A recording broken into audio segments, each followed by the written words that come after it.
একসময় এই বাড়িতে ঢুকতে হলে ছিল কড়া নিরাপত্তা। বড় বড় রাজনৈতিক নেতাদের আসা যাওয়া ছিল নিত্যদিনের ঘটনা, কারণ এটি ছিল সাবেক প্রধানমন্ত্রী শেখ হাসিনার ছোট বোন শেখ রেহানার বিলাসবহুল বাংলো। কিন্তু ২০২৪ সালের ৫ আগস্ট দেশের রাজনৈতিক দৃশ্যপট পুরোপুরি পাল্টে যায়। ছাত্র জনতার আন্দোলনের মুখে পতন ঘটে দীর্ঘদিন ক্ষমতায় থাকা শেখ হাসিনা সরকারের। সেই রাজনৈতিক ঝড়ের ধাক্কায় পরিত্যক্ত হয়ে পড়ে ক্ষমতাসীন পরিবারের বহু স্থাবর সম্পদ। তারও একটি উদাহরণ গাজীপুরের মৌচাক এলাকায় অবস্থিত শেখ রেহানার এই বাংলো বাড়ি।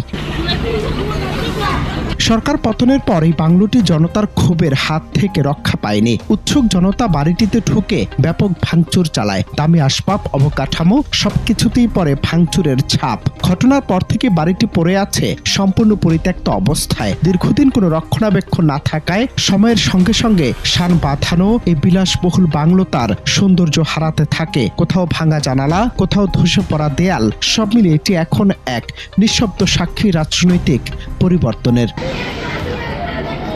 তবে সময়ের সঙ্গে সঙ্গে ঘটেছে এক অদ্ভুত পরিবর্তন। পরিত্যক্ত হলেও এই বাংলোটি এখন সাধারণ মানুষের কাছে এক নতুন আকর্ষণীয় স্থান। বিকেল গড়ালেই বিভিন্ন বয়সী মানুষ এখানে ভিড় করতে শুরু করে।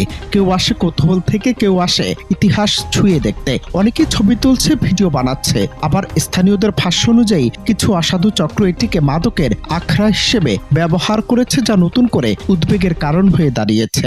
আসলে দেখা গেছে আমার জন্মস্থান এই জায়গায়, তো আমি ছোট থেকে দেখতেছি এই বাগানটা স্বৈরাচার হাসিনার দখল বলতে তাদের পৈতৃক সম্পত্তি কিনা আমি জানি না। তো এই জায়গায় কোনো মানুষজনের চলাফেরা ছিল না, শুধু দেখতাম রাত্রের বেলায় বড় বড় নেতাদের গাড়ি ঢুকতো। তাছাড়া দিনের বেলায় একটা কাকপক্ষী ওই জায়গায় আসতে পারতো না। তো স্বৈরাচার হাসিনা পলানোর পর থেকে এখন জনসাধারণের মনে একটু স্বস্তি। সেই সাথে তারা এই জায়গায় এসে বিনোদনের একটা মাধ্যম হিসেবে পোলাপান মাঠে খেলাধুলা করে, আমরা এসে একটু বৈশা সময় কাটাতে পারি। আগে যাওয়ার জন্য আমাদের অনেক দূরতে ঘুরে যাওয়া লাগতো, এখন এখানে অনেক ফাঁকা হয়েছে, অনেক বিনোদনের জায়গা হয়েছে, সবাই বিকালবেলা ঘোরাঘুরি করি। এখন মোটামুটি ভালোই হয়েছে, ফাঁকা জায়গা পায়। এরকম জায়গা তো আর কোনো জায়গায় নাই, বিনোদনের মতো একটা জায়গা হয়েছে। বিগত বছর ধরে এটা আর কি আওয়ামী লীগের আন্ডারে ছিল। এখানে কেউ প্রবেশ করতে পারতো না, ছেলেপেলেরাও প্রবেশ করতে পারতো না এখানে। পরে আওয়ামী লীগ যাওয়ার পরে বিগত বছর পরে এখানে সবাই আনন্দ করতে পারে, খেলাধুলা করতে পারে। এই জায়গায় মানুষ হাঁটা চলাফেরা করতে পারে, অনেক সুবিধা হয়েছে এই জায়গায়। ছেলেপেলেদের এই জায়গায় খেলার জায়গা হয়েছে, দোকানদারদের একটা ব্যবসা বাণিজ্যের একটা হয়েছে আর কি। এগুলাই মূলত এটা বিনোদন কেন্দ্রে একটা পরিণত হয়েছে। লোকজন আহে, ঘোরাফেরা করে, আয়া ঝালমুড়ি খায়, পরে আগে একটু বদিত না, এখন মোটামুটি লোক পোলাপন আয়া খাওয়া দাওয়া করে। এই জায়গাটা এক প্রভাবশালী ব্যক্তির ছিল। ওই সময় কেউ এই জায়গার ভিতরে আসতে পারেনি বা কোনো কিছু দেখতেও পায়নি। এখন সেটা সবার জন্য উন্মুক্ত এবং স্বাধীন। আমরা সবাই বিকেলবেলা আসি, অনেক ছেলেবেলে এখানে খেলাধুলা করে, ঘোরাফেরা করে, প্রাকৃতিক সৌন্দর্য উপভোগ করে।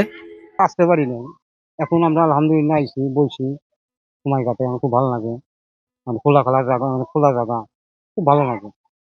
প্রধানমন্ত্রী বাসা আছে, আসার মতো কোনো পরিবেশ আছে না, কেউ আসা পারবো না। আমি নিজে বাসা, কেউ আসতে পারবো না। এখন আল্লাহ বললি পরিবেশ সব এখন আইসি, আমরা এনে আইসি, ভালো লাগে, বসে থাকি, কথা তো বলবি। একটা সময় এখানে আমরা আসতে পারতাম, এখানে তাও আসা যায়, আইসে জাল মুড়ি টুড়ি দিয়েছে।